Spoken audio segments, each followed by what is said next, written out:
اور صحابہ کرام نے آپ کے ساتھ رکھے۔ قرآن شریف میں بعض ارشادات موجود ہیں، مثلا حضور کے سامنے اونچی آواز میں مت بولو جیسے تم ایک دوسرے کو پکارتے ہو، بغیر اجازت آپ کی مرضی سے اٹھ کر مت جاؤ۔ اس قسم کی بہت سی باتیں قرآن و حدیث میں ہیں۔ یہ سب آداب ہیں، یہ تو انسانی آداب ہیں جو اپنے شیخ کے ساتھ ہیں۔ شیخ کے آداب مرید کے ساتھ بھی ہوتے ہیں اور آپس میں بھی آداب ہوتے ہیں، عوام کے ساتھ آداب ہوتے ہیں، رشتہ داروں کے ساتھ آداب ہوتے ہیں۔ یہ سب بڑی تفصیل سے حدیث میں بیان کیے گئے ہیں۔ پھر عبادات کے آداب ہیں۔ آداب کی حقیقت رسول اللہ صلی اللہ علیہ وسلم کے اخلاق حمیدہ ہیں۔ آداب کا ماخذ وہی ہیں، چاہے عبادت کے ہوں یا آپس کے تعلقات کے۔ اس وجہ سے کہا گیا ہے کہ تصوف پورا ادب ہے۔ تصوف کے معنی رسول اللہ صلی اللہ علیہ وسلم کے نقش قدم کے اوپر چلنا ہے۔ آپ نے ہر کام نہایتی مکمل طریقے سے، نہایتی عمدگی سے کیا، لیکن اسے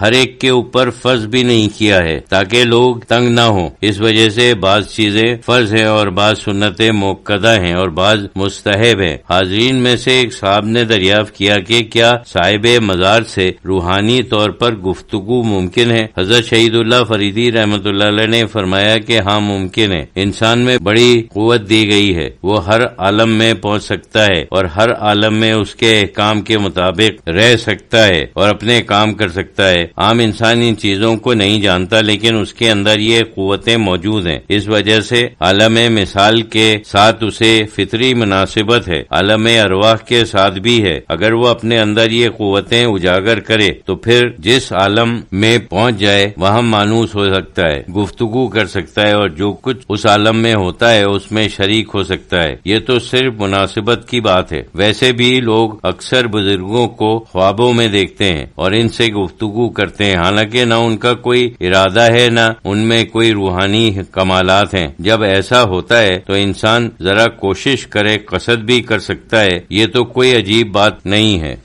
بروز اتوار مورخہ 23 جنوری 1977 عیسوی حضرت شہید اللہ فریدی رحمۃ اللہ علیہ نے فرمایا کہ مسجد نبوی کی توسیع کے وقت بھی یہ ہوا ہے جس کا منصوبہ بنو امیہ کے زمانے میں بنا تھا۔ میرا خیال ہے کہ اس وقت ولید خلیفہ تھا۔ عمر بن عبدالعزیز جو بعد میں خلیفہ ہوئے تھے اور بہت مشہور ہوئے، اس زمانے میں مدینہ منورہ کے امیر تھے۔ رسول اکرم صلی اللہ علیہ وسلم کے زمانے میں مسجد میں تھوڑی سی توسیع ہوئی تھی، کچھ دیواریں وغیرہ پکی بنا دی گئی تھیں، لیکن تقریباً وہی نقشہ تھا۔ خاص طور سے حضور صلی اللہ علیہ وسلم کے مکانات موجود تھے، اس وقت تک بالکل اپنی اصلی حالت میں یعنی کچی حالت میں موجود تھے۔ ولید کے زمانے میں اور انہی کی نگرانی میں توسیع کا منصوبہ بنا تھا۔ فیصلہ ہوا کہ حضور کے خاص مکانات کو گرانا پڑے گا۔ اس وقت بھی یہ بات ہوئی تھی۔ کہتے ہیں کہ اس زمانے میں جو تابعین تھے انہوں نے جمع ہو کر درخواست کی کہ یہ مکان نہ گرائیں، انہیں ایک نمونے کے طور پر رکھنا چاہیے کہ ہمارے رسول اللہ صلی اللہ علیہ وسلم کس طریقے سے رہتے تھے، آپ کی ترک دنیا کا ایک نمونہ رہے گا۔ یہ درخواست نہیں مانی گئی۔ جب گرا رہے تھے تو اس وقت وہاں بہت سے تابعین مسجد میں جمع ہو گئے اور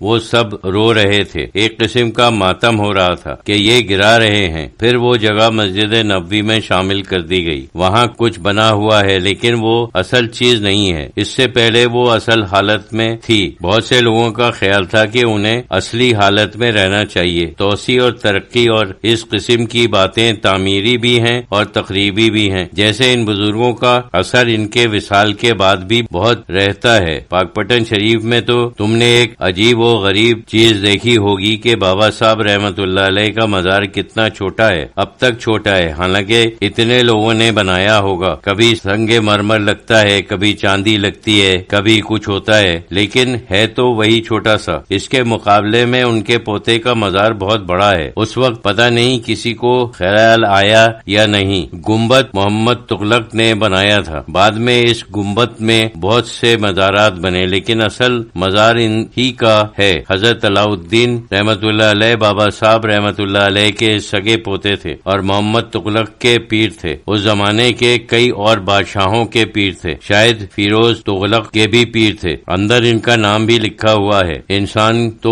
وہاں جا کر بھی دیکھتا ہے، جیسے آثار قدیمہ وہ دیکھتا ہے، لیکن محمد تغلق کا نام لکھا ہوا ہے، انہی کی بنائی ہوئی ہے۔ انہوں نے بابا صاحب رحمت اللہ علیہ کے پوتے کا مزار اتنا بڑا بنایا، لیکن بابا صاحب رحمت اللہ علیہ کا مزار اتنا بڑا نہیں بنایا۔ میرا خیال ہے کہ وہی رقبہ ہوگا جتنا شروع میں تھا، وہ اتنا بڑا اور اتنا اونچا ہے کہ بابا صاحب رحمت اللہ علیہ کا مزار اس کے سامنے نظر ہی نہیں آتا، لیکن سب لوگ بابا صاحب رحمت اللہ علیہ ہی کے لیے جاتے ہیں۔